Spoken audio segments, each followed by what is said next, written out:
Ok.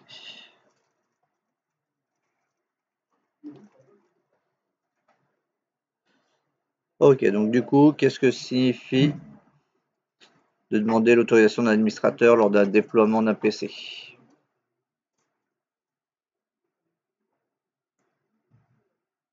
Quelqu'un?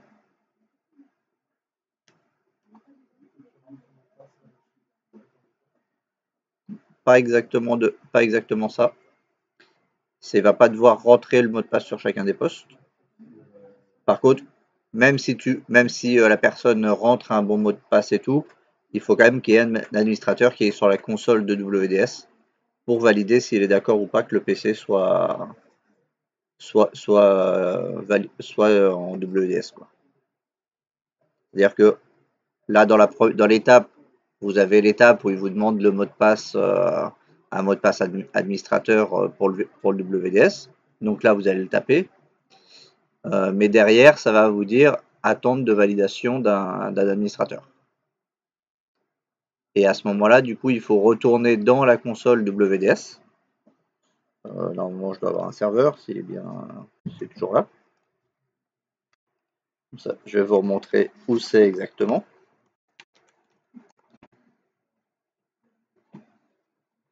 Donc là, vous retournez dans WDS.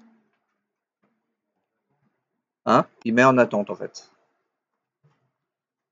Et tant que vous n'avez pas validé le déploiement, qui va se trouver du coup dans les périphériques en attente,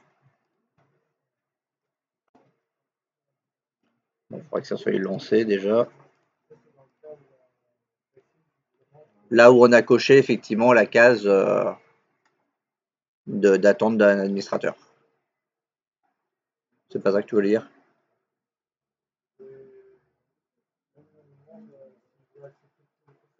Oui, c'est ça.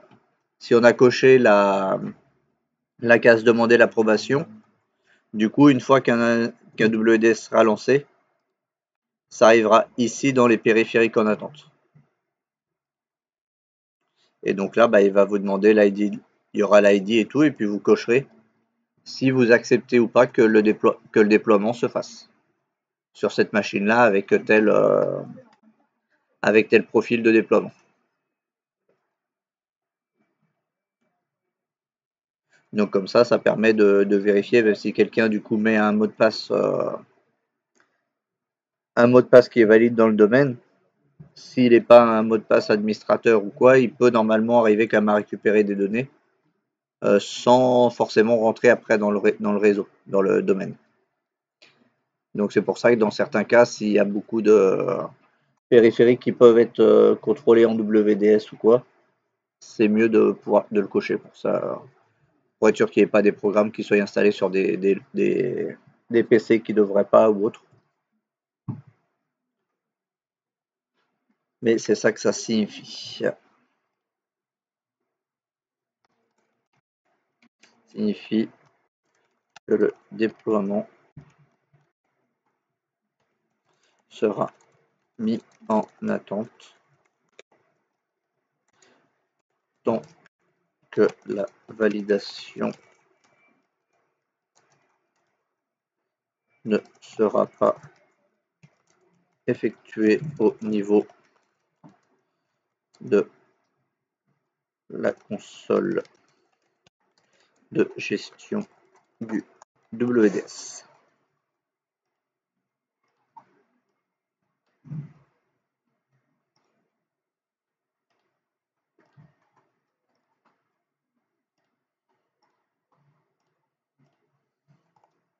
Donc ça peut être une sécurité supplémentaire, surtout quand on accepte du coup les ordinateurs inconnus pour être sûr qu'il n'y ait pas d'ordinateur qu'on ne veuille pas qui se glisse dans le lot. Ça permet de faire un petit contrôle.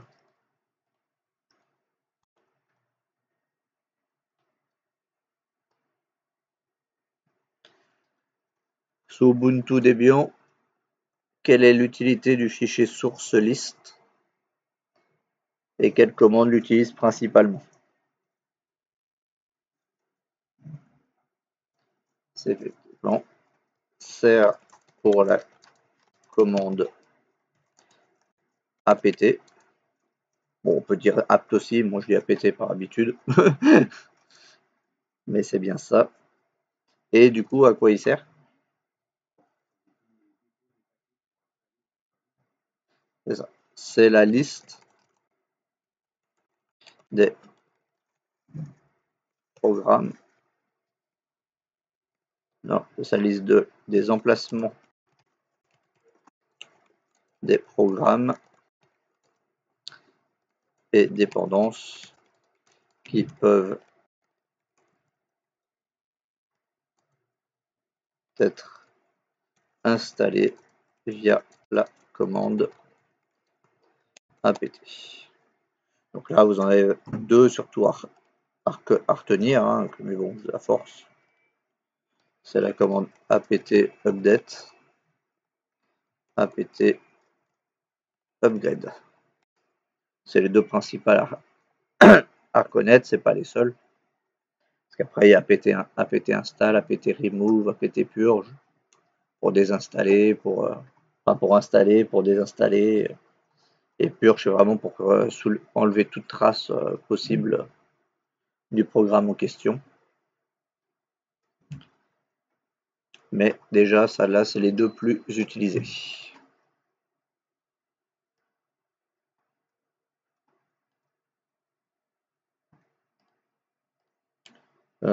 Du rouge, il est là.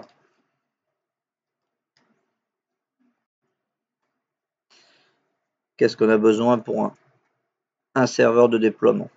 Bon, je n'avais pas précisé, mais bien sûr, c'était sous Windows, puisqu'on ne l'a pas vu sous Linux. Donc, qu'est-ce qu'on a besoin pour que ça marche? Hein? Effectivement, il faut le rôle WDS, le rôle DHCP.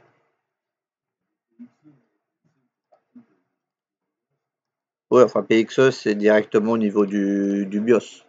C'est des machines. C'est pas. Là, je parle vraiment au niveau même plus précisément à l'intérieur du rôle WDS. Qu'est-ce qu'il faut? Hein? Il faut un ISO, mais l'ISO va te servir à avoir quoi?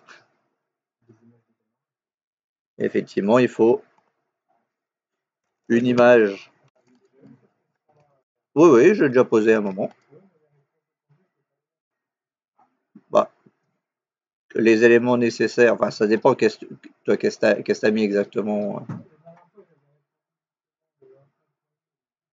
Bon. Oui, on peut dire. Le, euh, ah bon? D'accord. Ouais. Ah, ok. Mais bon, souvent, ce qui est attendu, du coup, quand on se pose cette question-là, c'est du coup les quatre composants principaux qu'il faut pour faire fonctionner en gros un déploiement. Donc effectivement, il faut bien sûr le rôle WDS, mais du coup ils veulent un peu plus précis, effectivement, une image de démarrage. Donc on va mettre boot.wim et pas .ini. Hein. Je crois que tu as dit ini, non? Ouais. Donc du coup c'est wim et qu'est-ce qu'il faut d'autre du coup? Une image d'installation install.wim. Bon, après, ça peut être un fichier WIM qu'on a capturé, donc à ce moment-là, il s'appelle pas WIM, mais si on reste dans les fichiers de base, c'est ça.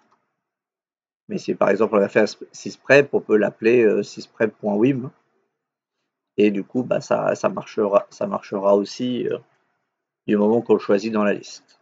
Et il manque un élément. Donc là, effectivement, à l'intérieur du rôle WDS, il faut bien le boot.wim, l'install.wim minimum, le rôle DHCP et quoi d'autre?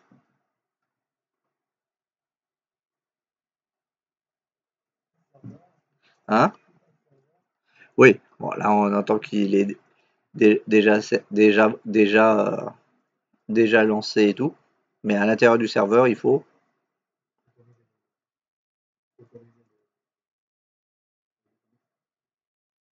Ça, oui, si on a coché la case qui est en relation avec la question précédente.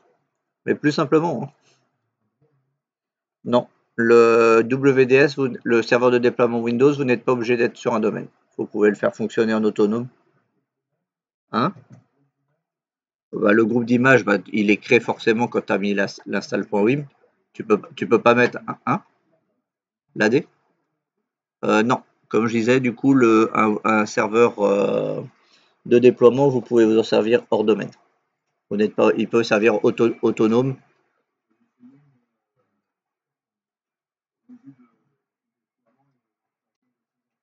Oui, mais c'est que du coup, toi, du coup, à ce moment-là, tu avais mis juste le nom d'utilisateur et tu n'avais pas mis, je crois, on avait dit le nom du poste, le workgroup. Donc, soit le workgroup, soit le nom de la machine, slash le nom de l'utilisateur. Je pense que c'est pour ça. J'ai pas refait encore l'essai, mais on peut s'en servir tout à fait de manière autonome sans avoir besoin d'être relié à un domaine. Plus simple, si, il faut un DNS. Ouais, il a besoin du rôle DNS pour fonctionner. Parce que, justement, si on est sous un domaine, il va essayer éventuellement, du coup, de le relier au domaine, directement, de le relier directement. Et qu'est-ce qu'il faut pour enrôler correctement une machine dans un domaine? C'est ça. Donc, c'est ces quatre éléments-là qui sont en général attendus comme réponse si on posait la question. Après, si effectivement vous voulez faire un peu de zèle en disant qu'il faut le serveur ou quoi, en fonction de comment est tournée la question, effectivement, potentiellement, avec les éléments, effectivement, il faut le serveur, il faut potentiellement un deuxième disque avec le répertoire d'installation dessus. Mais les quatre éléments principaux qu'il nous faut et qui sont rappelés quand on lance l'installation du WDS, c'est ces quatre éléments-là. Le DNS, le DHCP, le WDS. Et donc dans le rôle WDS, surtout, on a besoin de l'image de démarrage et de l'image d'installation.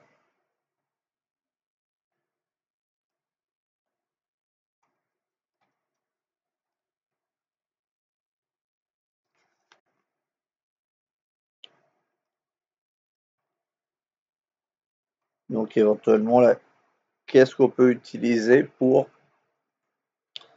déployer un ordinateur directement personnalisé au niveau des programmes?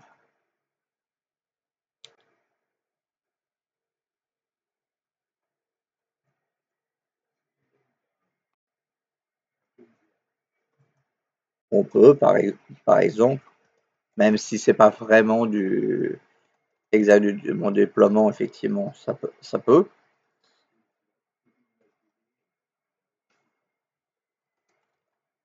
Ah, là, ce qui m'intéresse, c'est ce que tu as dit en deuxième. Non, après, c'est ça. Mais c'est surtout du coup le sysprep, parce que le sysprep, on va du coup pouvoir générer directement un fichier WIM qu'on va pouvoir injecter dans le WDS. Et du coup, bah, ce fichier WIM aura déjà tous les programmes préinstallés de la machine. Donc c'est effectivement le sysprep. Après, la méthode dont je vous ai parlé, mais qu'on n'a pas vu, c'est avec l'utilisation du MDT. Microsoft Deployment Toolkit. Donc effectivement, c'est tendance à être plus utilisé maintenant parce que du coup Windows 11 n'aime plus de base forcément être envoyé directement par WDS. Il demande maintenant du coup de passer plutôt par le MDT, surtout que le sysprep a plus de mal avec le Windows 11 parce que Windows 11 se fait une réserve de RAM un peu de côté des moments et cette réserve de RAM, le sysprep ne peut pas la gérer. Et donc du coup ça plante directement avant même qu'il commence.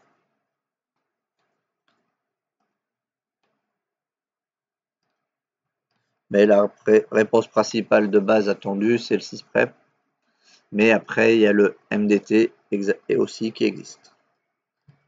Alors, juste pour vous montrer un petit peu, parce que là, du coup, j'ai pas trop installé, mais si vous voulez jeter un œil, installer Windows 11 MDT. Non, là, vous avez du coup le IT Connect qui a fait un tuto. Mais vous voyez qu'il y a pas mal d'étapes à prendre en compte. C'est pas quelque chose qu'on peut forcément faire de tête là. Que du coup, il faut importer une image et après on va devoir caser des choses par rapport au driver, rajouter des drivers directement. Donc là, c'est la partie, on va dire, simple où il installe, il copie les sources dans un répertoire. Après, bon, ici, comme pour l'autre, on va retirer les versions qui ne nous servent plus, parce qu'on n'a pas besoin de garder toutes les versions de Windows. Et après, dans le principe, c'est de faire une liste de tâches pour que les différentes étapes interviennent au bon moment. Donc là, il a mis les autres bases. Après, on peut intégrer à ce moment-là directement la clé de produit si on la connaît. On peut créer des comptes spécifiques directement. Voilà, tout un étape. On peut activer ou désactiver les mises à jour pendant l'installation. C'est-à-dire que dès qu'il finit à la fin, bah, il commence déjà à mettre les mises à jour. On peut le désactiver si on veut pas qu'il y ait de mise à jour tout de suite. Après, bah, on choisit les plateformes, on prévoit un partage. Voilà, ça se fait, mais c'est pas un truc que je vous demande de retenir par cœur. Mais si vous voulez jeter un œil, ce tuto est pas mal, est pas mal fait. Hein? Sysprep pour Windows 10, c'est ça? Oui, Sysprep, lui, marche avec Windows 10. Voilà, des fois, il faut corriger certaines erreurs à la première installation, parce que des fois, il reconnaît un pack de langue qui n'est pas forcément correctement installé ou quoi, mais ça se retire. Vous avez un log qui se crée quand vous faites le sysprep et qui va vous dire qu'est-ce qui ne va pas. Donc à ce moment-là, vous pouvez le corriger. Et après, bah, dans celui-là, dans le MDT, vous pouvez aussi inclure un fichier de démarrage unattend, c'est-à-dire que là, il ne vous posera pas de questions par rapport aux éléments que vous aurez rentrés à l'intérieur. Si on l'analyse un petit peu, ouvrir un nouvel onglet. Okay. Il ne veut pas. Donc là, en fait, c'est le fichier où du coup, Stéphane posait la question avant, que s'il y avait moyen de supprimer les différentes questions de choix du clavier et des choses comme ça. C'est ce qu'on appelle le fameux fichier unattend. Là, effectivement, on l'intègre directement au MDT, mais il peut être intégré aussi dans le WS du Windows 10 également. Il suffit de savoir quelle option mettre dedans. Donc là, du coup, bah, on peut, a priori, celui-là, c'est pour valider directement une base de registre avec, au niveau de l'explorateur, pour valider certaines actions. Si ça se trouve, ça va peut-être pas nous redemander Parce que vous savez, quand on démarre Edge ou Explorer en premier, il nous pose des questions et tout. Là, je pense que ça se trouve, cette morceau de registre empêcherait peut-être ce morceau-là. Donc là, on voit aussi qu'on lui met un chemin pour lancer un script. Derrière, automatiquement, ça va aussi régler la résolution à une certaine résolution, justement. Parce que par défaut, c'est en 800-600 tant que la carte graphique n'est pas installée, donc on peut le forcer déjà aussi. Et après, on lui met... voilà, par exemple, là, il y a d'autres questions qu'on peut rajouter. Et on voit que, par exemple, OS s'installe, oui. On skip la demande du mot de passe. On skip la demande de la clé du produit. Et après, là, ils n'ont pas skippé le BitLocker, mais on pourrait. Voilà, donc il y a plus effectivement de flexibilité qu'on peut mettre avec celui-là. Mais un peu plus long à prendre en place, mais aussi beaucoup plus de flexibilité.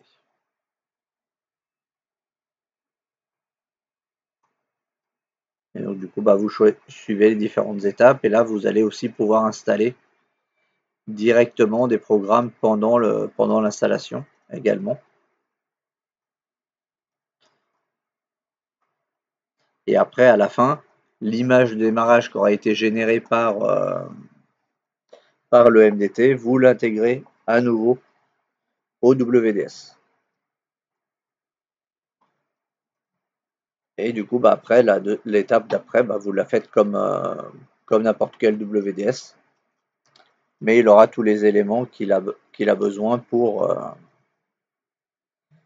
faire les choses. Là, on le voit. Après,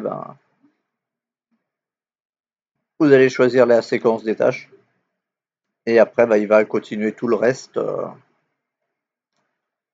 après 2-3 questions. Et puis après, normalement, ça défile. Et là, on voit qu'il fait des tâches après l'installation. Il est encore en train de terminer des choses. Donc c'est pour ça que je dis que, comme je l'avais dit, ça fait il est plus complexe, mais permet aussi d'avoir beaucoup plus de souplesse. Et c'est effectivement ce qui est maintenant utilisé pour Windows 11 parce qu'il y a des incompatibilités avec le sysprep. Et que de base, si vous mettez une ISO de Windows 11 directement dans le WDS, il va vous jeter quand vous allez lancer l'installation.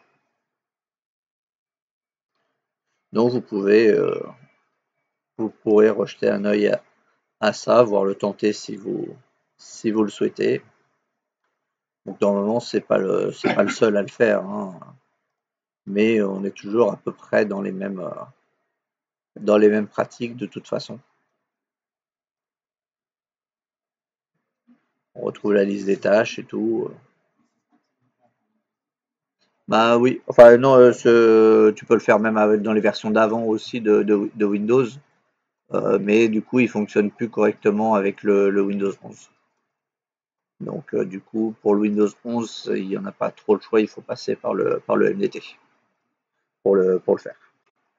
Ou effectivement par un clone que tu as réussi à peu près à anonymiser, mais sans le sysprep, du coup tu peux pas anonymiser tant que ça non plus.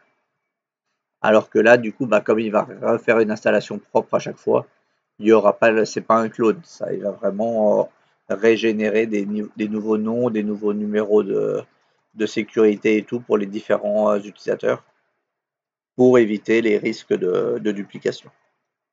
Donc au niveau des machines, c'est un peu moins gênant en théorie, selon ce qu'on fait, mais au niveau du serveur, là, par exemple, quand on avait voulu faire le sous-domaine, si du coup on avait fait un clone du premier même avant de le passer en domaine, il reconnaissait le même SID, c'est-à-dire la ID de sécurité pour l'administrateur, et du coup il disait que le domaine était déjà existait, donc sur le deuxième machine, vous ne pouviez pas le passer en sous-domaine.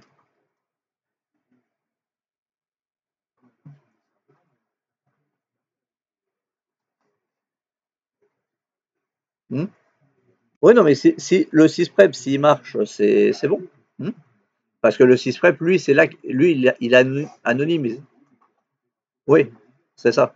Donc là, le 6 prep, ça marche aussi sur un serveur, hein. C'est pas réservé à Windows 10. Je crois que tu dois pouvoir le faire même sur Windows 7 ou Windows 8. Il doit marcher aussi. Il marche depuis très longtemps, lui. Mais avec le Windows 11, non. Parce qu'ils ont modifié des éléments et tout qui rentrent en conflit. Et du coup, je crois qu'ils n'ont même pas essayé forcément de refaire une nouvelle version. Ils forcent vraiment à repasser là-dessus pour le Windows 11. Donc, c'est pas en soi, c'est pas compliqué, mais il faut juste suivre les bonnes étapes et tout. C'est pas vraiment instinctif, on va dire. Faut avoir un bloc-notes à côté avec les informations. Donc je l'ai pas spécialement fait, mais même si je l'avais déjà fait un peu, je suis pas sûr que j'arriverai à tout retenir de tête, toutes les étapes, et être sûr du bon sens, où mettre les éléments. Mais effectivement, c'est un point quand même à regarder, potentiellement à développer à côté aussi. Ça, puisque ça permet du coup maintenant, les nouvelles versions de Windows, de les déployer de cette façon-là. Sachant que là, il y a déjà la Windows 12 qui est en préparation, donc je pense pas qu'ils changent le 6 prep pour ça. Ils l'auraient déjà fait à mon avis. Hein? Hmm. Donc bon, on verra bien ce qui donne. Donc voilà, vous en avez plusieurs, et puis après vous pourrez installer effectivement des choses en plus après l'installation, relancer des programmes, gérer le fichier du coup unattend pour aller plus vite.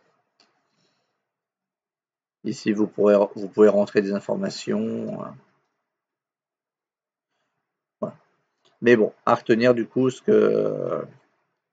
que ça existe, et à quoi il sert aussi, mais on va pas forcément le mettre en place. Après vous pouvez vous le tester à côté, ou même s'il y en a un qui décide de le faire, bon, ça fera un petit peu plus long, mais qui veut le tenter, même ne serait-ce que pour le dossier pro, par exemple, ça pourrait.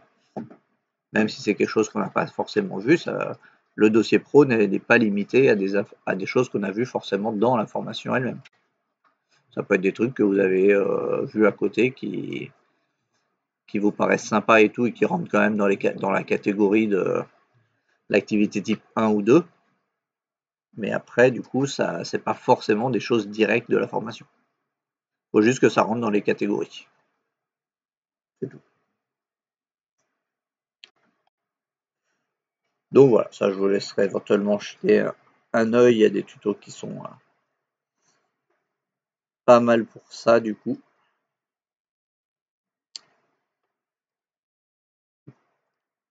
Et du coup, bah, après, le clone VIA, effectivement, qui permet de faire des copies. Mais la réponse principale, de base, pour l'instant, c'est le 6 prep, suivi du MDT.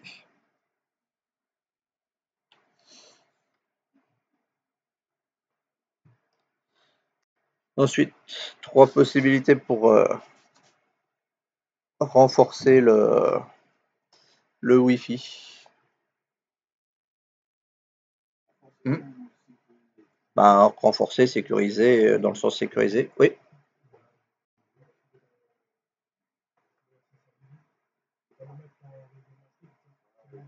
effectivement. Masquer le SSID. Parce que du coup, bah, si quelqu'un scanne les réseaux, bah, il le verra pas. Vous savez qu'il est encore là, mais la personne ne le verra pas. Donc ça va limiter, ce qui peut être intéressant des fois si vous êtes en immeuble ou quoi, et que ça vous intéresse pas forcément que tout le monde voit votre réseau. Vous pouvez le cacher de cette façon-là.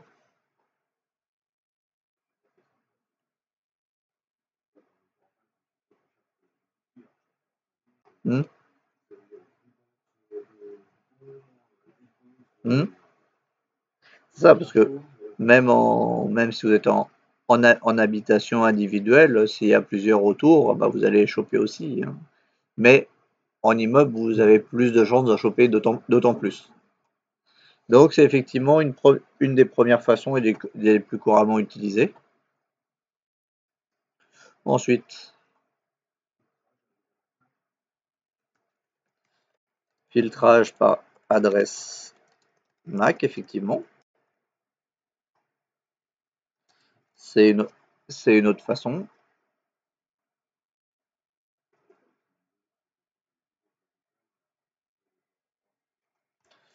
Utiliser le protocole le plus élevé. Actuellement, WPA3. Sachant que tous les appareils ne sont pas forcément compatibles et toutes les box non plus. Mais si c'est possible, autant essayer de l'utiliser plutôt que d'utiliser le WPA1 par exemple. Et un truc à ne pas utiliser bien sûr du tout, c'est le web. Mais si vous mettez en sécurité web, c'est pas très sécurisé. Bah, si quelqu'un vraiment veut tenter de rentrer, quasiment quoi. Autant laisser ouvert à ce moment-là.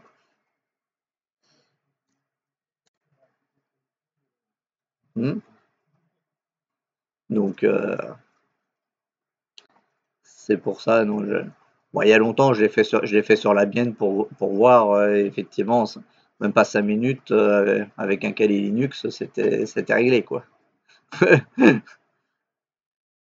En suivant un petit tuto, à peine, c'était réglé même pas 5 minutes. Donc normalement, non. Si vous intervenez chez quelqu'un et que vous voyez du coup qu'il est en web ou quoi, vaut mieux lui suggérer de changer.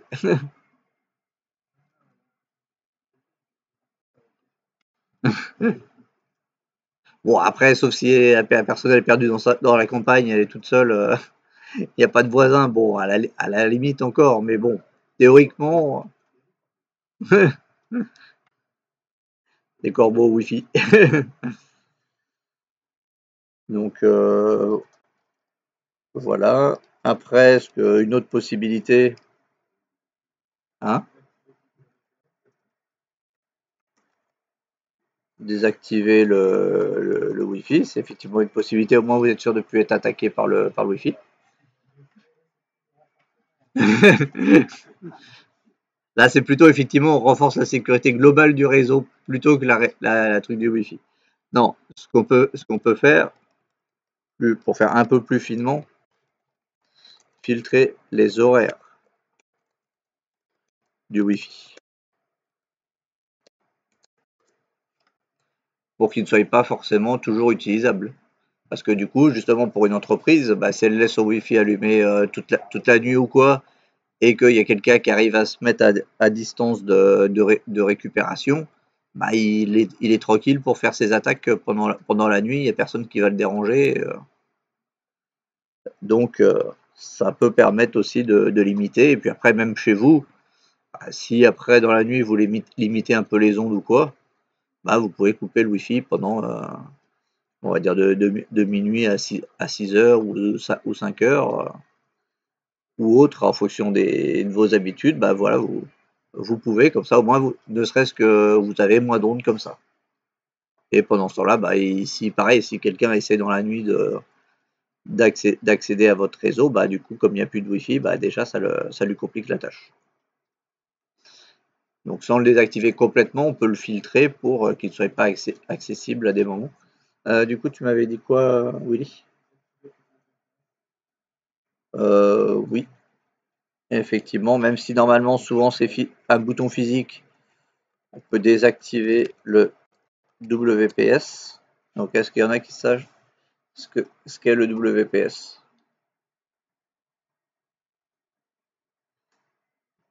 Oui,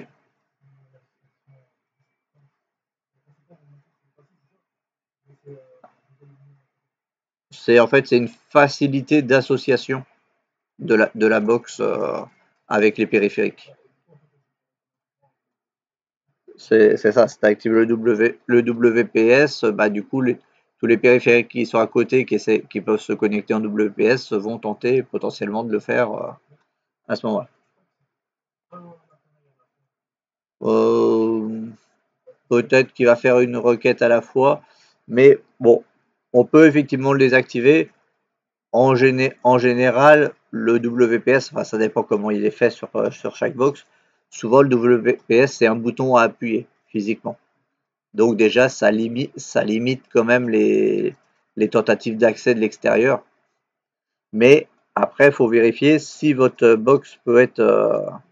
le WPS risque pas de pouvoir être activé par certaines commandes de l'extérieur quand même pour essayer de forcer l'activation du WPS. Mais souvent, sur les box d'opérateurs, c'est un bouton physique sur lequel il faut appuyer. Et après, bah, après avoir appuyé sur le bouton physique, il n'y a que quelques minutes à peine pour valider la demande. Mais je sais que, bon, je crois que maintenant ils sont un peu calmés là-dessus, mais avant les box d'Orange, pour le Wi-Fi, c'était pas du WPS, mais pour pouvoir associer un nouvel appareil Wi-Fi à la box, il fallait aller appuyer sur un bouton sur la box. En dessous ou sur le côté, ça dépendait du modèle de box. Je crois que c'était je sais pas, celles qui étaient un peu en triangle blanc là. Mais je crois que des noirs aussi, j'en ai déjà vu des noirs qui avaient le coup.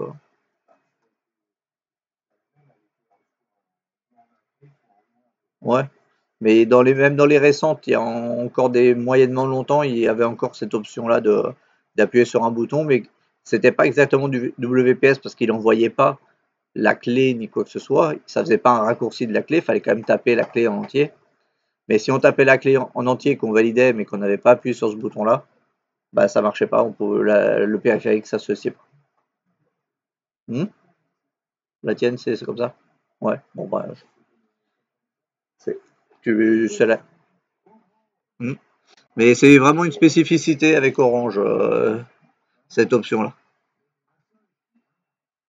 Mais par contre, effectivement, ça limite les risques normalement de quelqu'un qui rentre la clé Wi-Fi, puisque comme on n'a pas appuyé sur le bouton, c'est une façon de sécuriser effectivement. Par contre, effectivement, quand on a pas mal d'associations à faire ou quoi, qu'on vient de changer la box, c'est un peu chiant du coup parce que faut vérifier à chaque fois avant de valider le code que la box est bien en association, quoi. Mais bon, c'est une façon. Donc voilà, là c'est déjà les principaux, effectivement. Il y en a d'autres que vous pourrez retrouver dans le document et on jettera un œil. Hein? Oui, oui.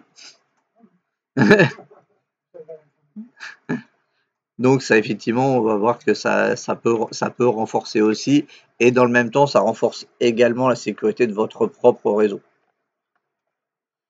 Donc, petit rappel, du coup, qu'est-ce que le SSID?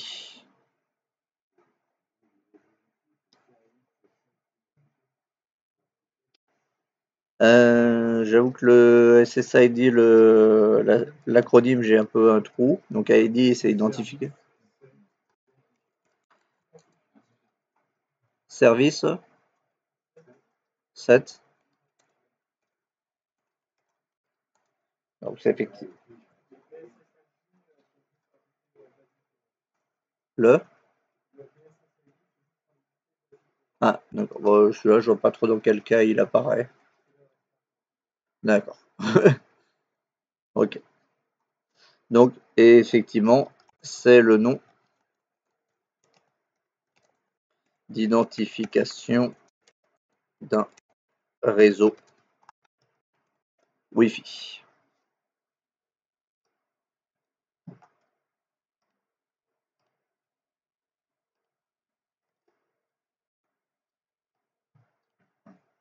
Donc c'est pour ça que si vous le masquez, bah du coup ça complique la tâche. puisqu'il ne connaît pas le réseau par lequel il doit accéder. Petit rappel de ce que c'est, des fois que ça soit posé la question, sachant que du coup, à l'examen, il y aura sur le plateau, même si c'est pas forcément vous aurez pas forcément vous en servir, il y aura un routeur Wi-Fi qui sera placé sur le plateau. Et donc potentiellement, on peut vous demander de faire des modifications à l'intérieur de ça, notamment par exemple changer le SSID ou changer le mot de passe du SSID. Oui, ça va être un truc de ce genre.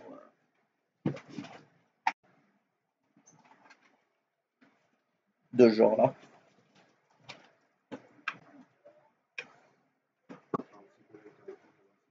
Hein? Oui, oui. Sur le plateau, l'adresse IP sera déjà définie. Sur le plan du plateau, ça sera marqué et tout. Il y aura le mot de passe, pareil, il sera indiqué soit sur le plan, soit sur un autre fichier. Mais ce sera ce genre de modèle assez classique qui sera utilisé. Donc c'est pour ça que je vous avais fait demander de regarder un petit peu le document sur le Wi-Fi et tout pour anticiper l'utilisation de ça et tout pour gagner du temps par la suite. Hein?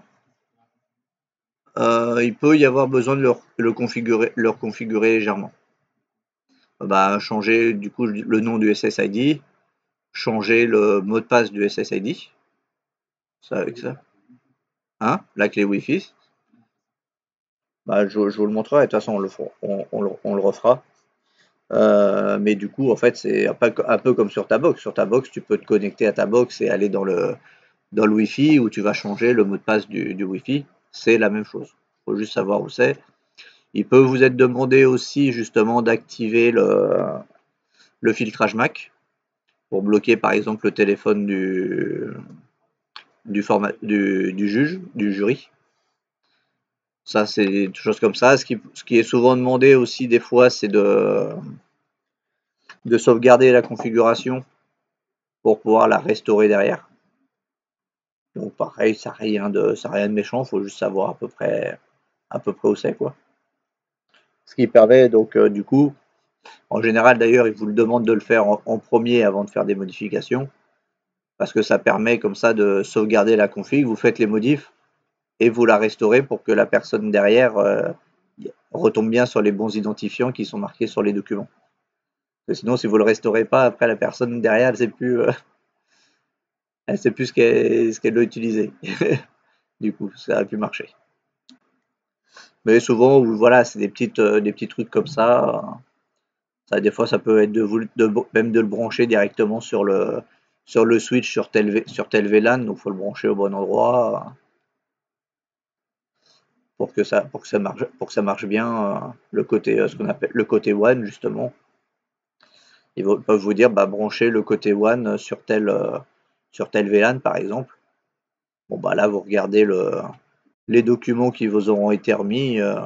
Si on vous dit sur le VLAN 3 et qu'on vous dit que les ports 25 à 35, bah, c'est le VLAN 3, bah, vous prenez votre routeur, vous le branchez, vous prenez un câble pour le relier du WAN au port, un port du 25 au 35 inclus, et comme ça, bah, ça correspond à la demande qui est faite, quoi. Donc c'est pas des choses très compliquées qui vous seront demandées, mais il faut connaître un petit peu les termes et à quoi ça sert du coup de modifier ces sécurités-là et tout. Oui, il faut juste que je les récupère, ou sinon, parce que sinon il va falloir, ou peut-être que du là où j'en récupère 2-3 au moins et que mercredi vous commencez à regarder un peu et vous fassiez tourner. Oui, de le faire la première fois. Oui, dans le pire des cas, ça sera même si jamais pour une pour une autre, j'ai pas réussi à le faire, ou vous avez pas eu bien le temps de le faire avant avant le stage, ça sera fait pendant la période pendant les 2 semaines de révision, enfin la semaine et demie de révision en revenant. Oui, c'est pour ça qu'il faudra bien anticiper au maximum votre sommaire, voire avoir commencé une partie du DP pendant la période de stage pour gagner du temps. Le plus vite on boucle les DP, plus vite on peut avancer sur les révisions. Après, si déjà pendant la période de stage, vous reprenez les différentes questions des différents questionnaires et tout que je vous ai posés jusqu'à présent et tout, et vous avez arrivé à remettre de l'ordre là-dedans pour les exprimer avec vos propres mots et tout, pas forcément recopier exactement ce que j'ai marqué, mais arriver à le dire avec vos propres mots et que ça soit compréhensible, bah déjà vous avez quand même révisé pas mal de choses déjà, et pas mal de choses qui peuvent potentiellement tomber soit dans le questionnaire, soit dans le jury. Parce que vous voyez que c'est pas les questions qu'on vous pose, c'est pas, on vous demande pas des romans non plus à répondre dedans, quoi. C'est pas, on vous demande pas une dissertation non plus à rendre pendant les questionnaires. On vous demande de savoir et comprendre voir ce que vous avez retenu et compris. C'est pour ça que je vous dis, faut pas forcément faire non plus ils veulent pas des robots, ils veulent des gens qui, même s'ils n'utilisent pas exactement pile les bons mots, que ça soit compréhensible pour le jury, et que le jury voit que vous ayez compris ce dont vous parlez. Parce qu'effectivement, vous pouvez réciter une définition trouvée sur un site ou que je vous ai dit ou trouvée de ChatGPT, mais si vous le faites sans comprendre ce que vous faites, c'est pas l'intérêt. Donc c'est pour ça qu'ils préfèrent encore les jurys, même si vous utilisez pas pile les bons mots ou quoi, mais qu'à la fin c'est bien compréhensible pour les explications du DHCP, du DNS ou d'autres rôles ou d'autres éléments. Le tout, c'est que ça soit compréhensible. Donc on vous demande pas, et que du coup, si jamais le jury vous pose une question, que vous arriviez à comprendre les trucs, si vous tendez des perches, que vous arriviez à les saisir. Et c'est plus simple si effectivement vous avez bien révisé, que vous avez essayé de comprendre par vos propres mots, que d'utiliser des trucs tout faits que vous avez appris par cœur et que vous comprenez pas pouvez pas aller forcément plus loin que ce que vous avez retenu par cœur. C'est ça qu'il faut pas oublier. Et je vous dis, ils ne demandent pas des romans pour les réponses. Ça, vous avez vu les questions que je vous ai posées, vous verrez que c'est des questions de ce genre-là que vous aurez le jour de l'examen. Le stress en plus, mais ça sera ce genre de choses. Et justement, c'est pour ça que de toute façon, le jury s'est fait après, parce que comme ça permet que si on a eu un trou, qu'on a stressé ou quoi ce jour-là, bah, ça permet de reprendre les choses qu'on avait, où on avait eu un trou ou autre. Donc du coup, l'intérêt d'un réseau invité.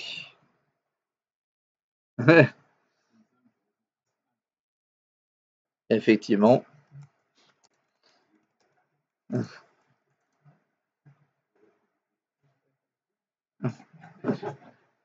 J'appelle pas forcément individuellement.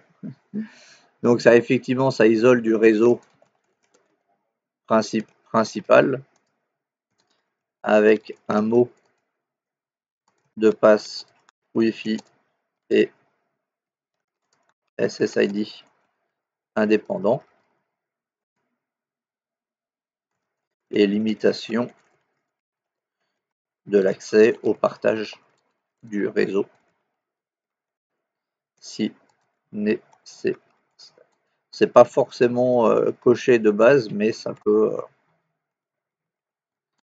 l'être. Donc comme ça, même si vous avez des documents partagés, bah, la personne qui est sur votre réseau invité du Wi-Fi pourra pas accéder à ces éléments-là. Vous pouvez aussi limiter la bande passante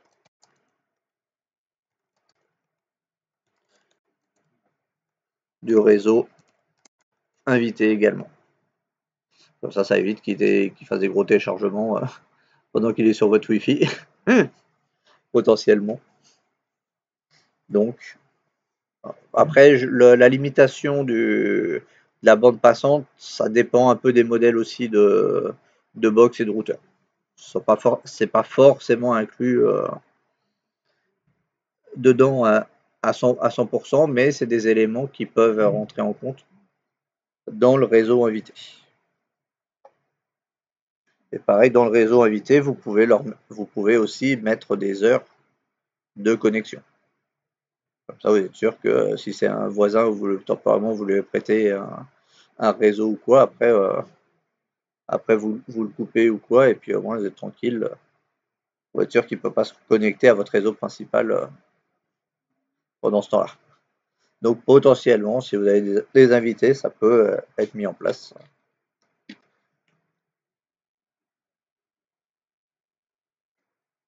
Donc réseau invité, ou des fois, quel autre terme vous avez pu éventuellement entendre qui peut servir de réseau invité, hein, le oui, enfin, c'est gratuit, mais c'est hein, le hotspot, oui. Après, souvent le hotspot, c'est plutôt utilisé quand on est dans un centre commercial ou des trucs comme ça. Mais en fait, quand vous faites un réseau invité, vous créez un hotspot pour certaines personnes. Hein? Ouais. Oui, je pense que je sais pas, j'ai jamais essayé.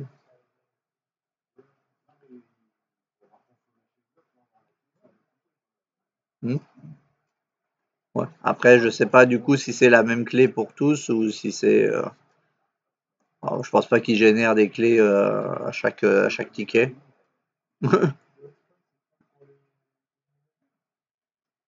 Bah, en fait, hotspot, ça peut être pour les données mobiles, mais enfin, après, c'est en fait le principe du hotspot, c'est de laisser un point accessible par le public, on va dire.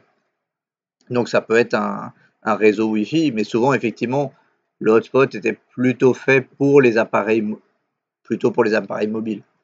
Bon, après, on l'utilise un peu moins maintenant, ce terme-là. Mais en fait, en général, les hotspots, c'est l'équivalent des réseaux invités.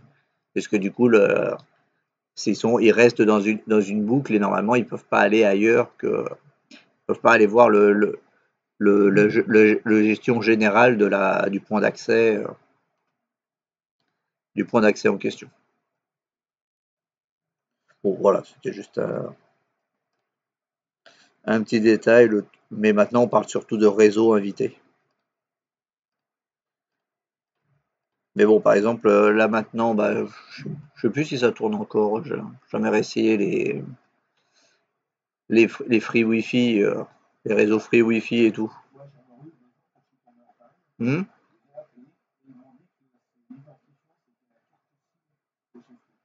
D'accord, c'est que pour les mobiles du coup là. Ok. Hein? Hmm.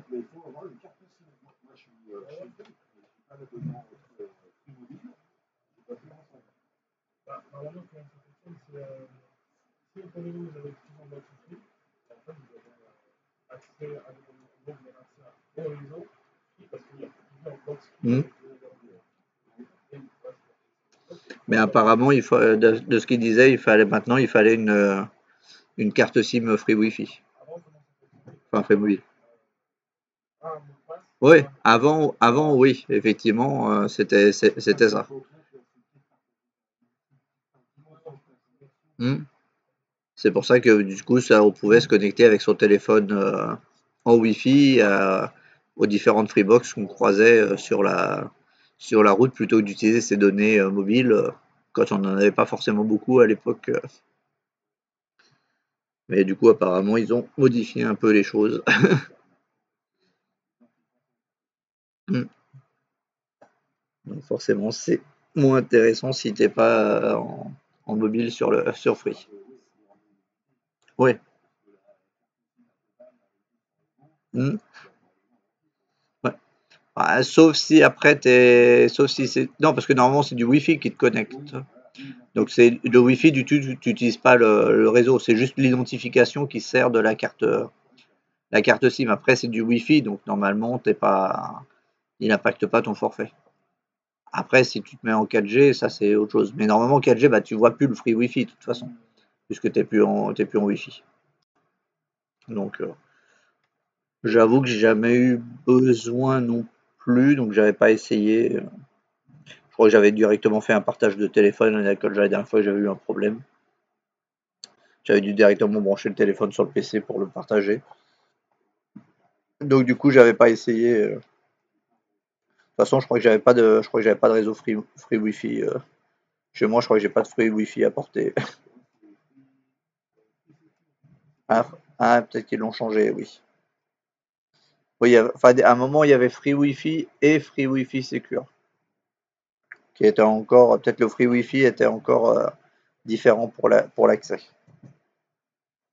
Mais voilà, du coup, si vous avez régulièrement des invités ou quoi, ou en entreprise, ça peut être intéressant de mettre un réseau invité, parce que si vous avez pas mal de gens qui viennent faire des présentations, des choses comme ça pour présenter des produits, hein, pour la ouais.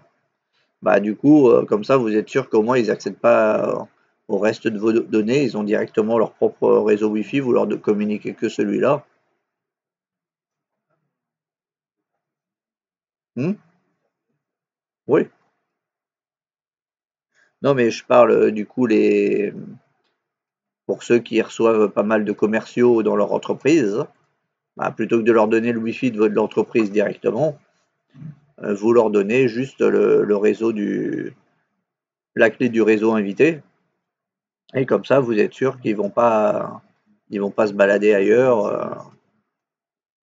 Après, le réseau invité, ouais, ça dépend en fait comment c'est fait. Potentiellement, bon, déjà, normalement, il est isolé, mais en fonction de la capacité du routeur ou quoi, des fois, vous pouvez même le mettre sur un VLAN différent.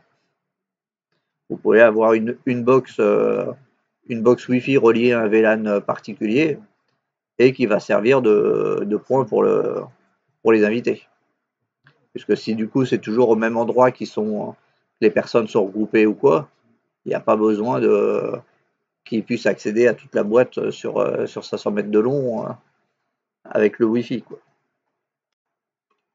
Ça dépend comment c'est organisé. Mais du coup, pas négliger éventuellement le réseau invité dans un réseau d'entreprise également, pour isoler. Là, pour voir juste qui avait suivi, quel est la dernière norme actuelle du Wi-Fi. C'est ça. Le 7, il y a déjà des box qui sont en Wi-Fi 7.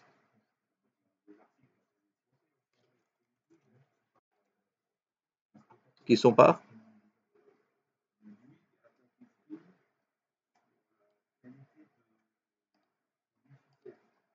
Ah.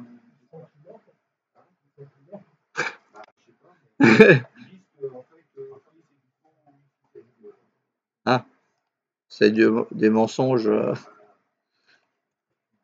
Bouygues Free Wi-Fi 7. Est-ce qu'ils disent quelque chose? Mais effectivement, le Wi-Fi actuel, c'est le Wi-Fi 7. Ah oui, c'est ce qu'ils disent là, du faux Wi-Fi 7. Et du coup, je sais plus, lui, théoriquement, Wi-Fi 7 vitesse, il est censé avoir quelle vitesse, lui? Je me souviens plus. Ah, théoriquement, jusqu'à 46 gigabits par seconde, le Wi-Fi 7. Bon, après, il faut avoir les équipements qui vont bien avec, parce que sinon, bah, on peut pas forcément bénéficier vraiment du Wi-Fi 7 si on n'a pas les appareils qui vont avec.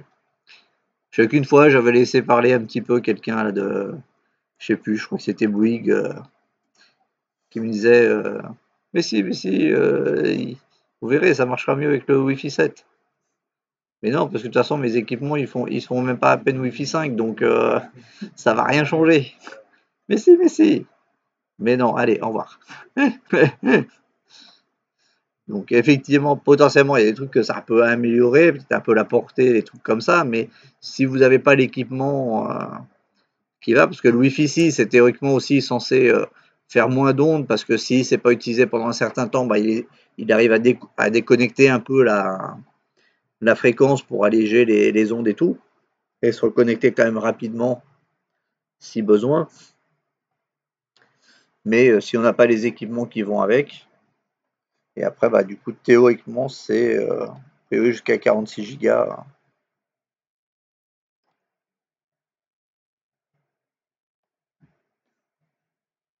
Voilà.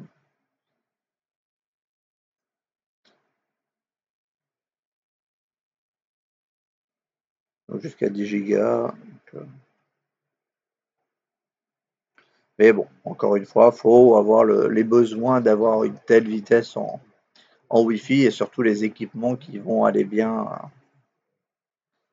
avec.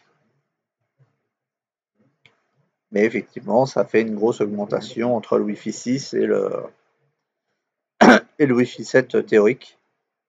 Après, je crois que ça dépend aussi des bandes utilisées.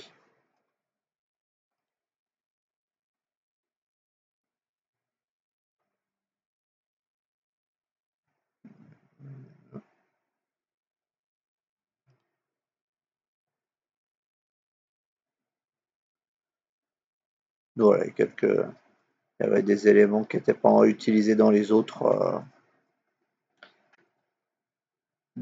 ressources qui sont utilisées.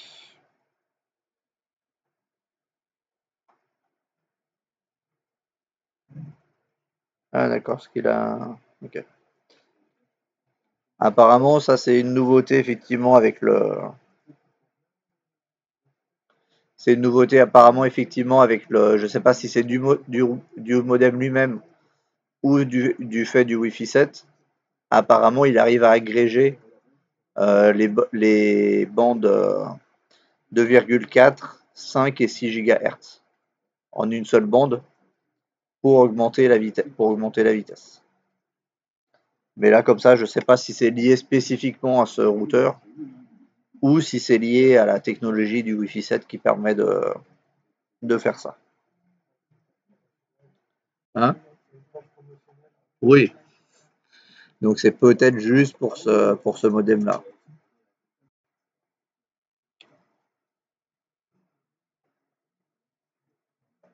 Mais bon, plusieurs éléments déjà. TP-Link, leurs matériels sont pas mal. Bon, au moins là, ils ont du. Là, au moins, ils ont un modem qui change un peu de l'ordinaire au niveau de la forme, on va dire.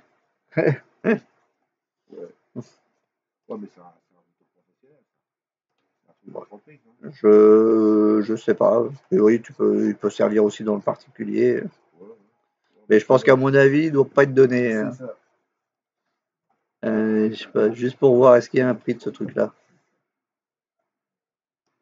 par curiosité.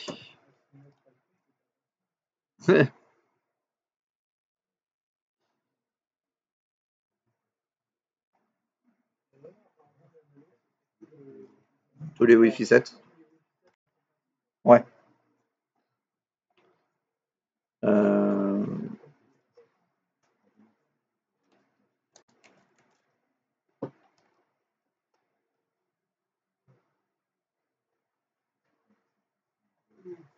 je trouve même pas sorti encore le truc. Ah si, DE900.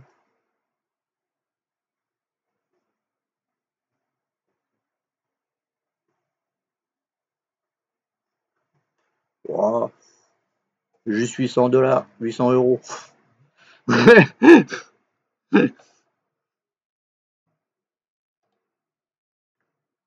Ah non, pardon. J'étais sur le 24 000. J'étais pas sur le 19 000. 400 €.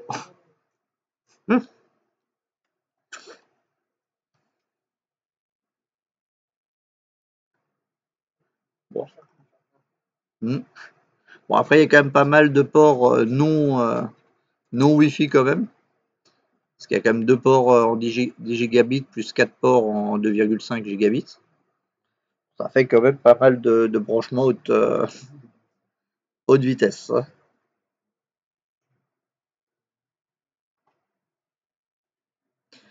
Donc voilà, effectivement, les routeurs, ça peut monter très vite,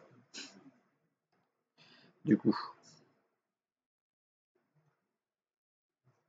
Mais effectivement, il y a quand même de quoi brancher. Même en non, euh, même en non Wi-Fi, vous avez quand même pas mal de branchements possibles à très haut débit. Bon, après, ça fait VPN serveur, bon, ça c'est normal, c'est courant.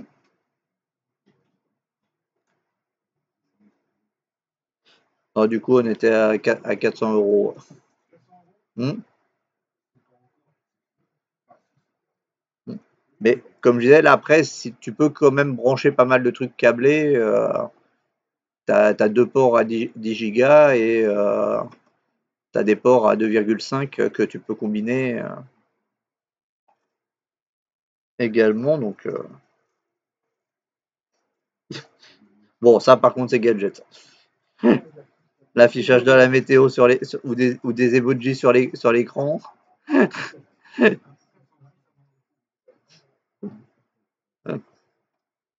ça c'est un petit peu gadget peut-être quand même. Mais bon, après, je pense que la portée doit être assez importante aussi. Mais voilà, ça peut monter assez vite des routeurs. Que ça soit en Wi-Fi 7 ou pas, ça peut très vite monter.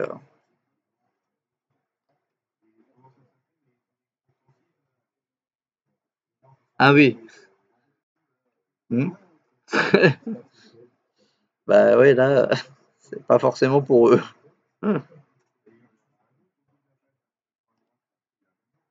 Ouais, mais c'était celui-là. En fait, là, il y a celui-là, c'est la version la moins évoluée. On retombe à 219.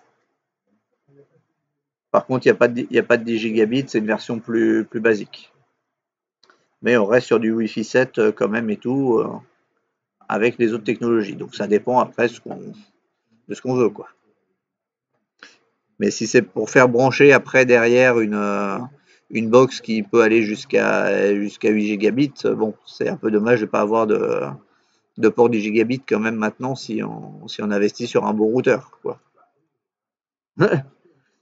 Ça dépend si on veut investir ou pas avec des technologies un peu plus récentes. Bon, après, il y a des trucs entre, il doit sûrement y avoir des trucs entre les deux, hein.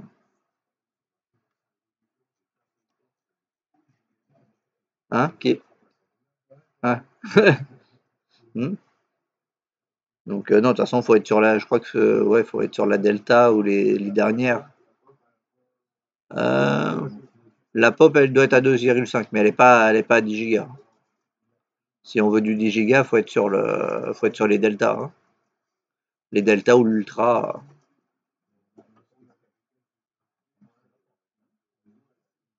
Ouais.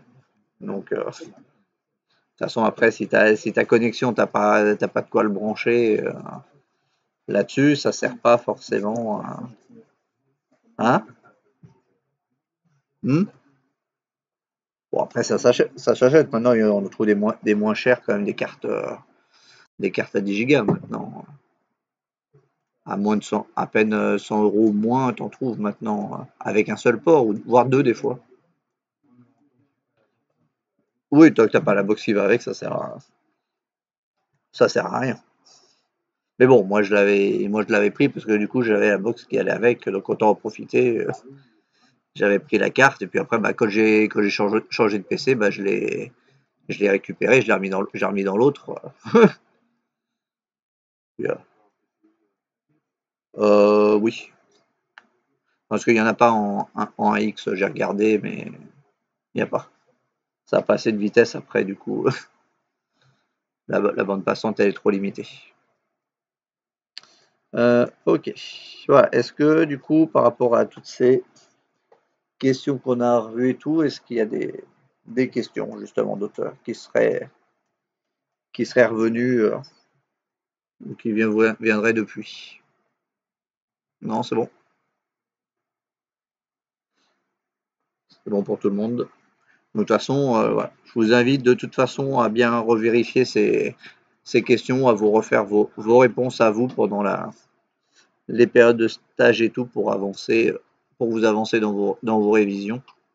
Ça peut pas vous faire de mal de commencer, pas attendre les 15 derniers jours, parce qu'il risque d'être quand même assez chargé avec d'autres trucs à revoir. Donc, tout ce qui est partie questionnaire, n'hésitez pas à attaquer et attaquer éventuellement déjà au minimum, je vous dis, si vous revenez stage avec au minimum le sommaire bien calé normalement et tout de fait, voire avec des modules déjà faits, bah, c'est mieux. Ça vous laisse un peu plus de marge derrière. Ok. Ça, on va l'arrêter.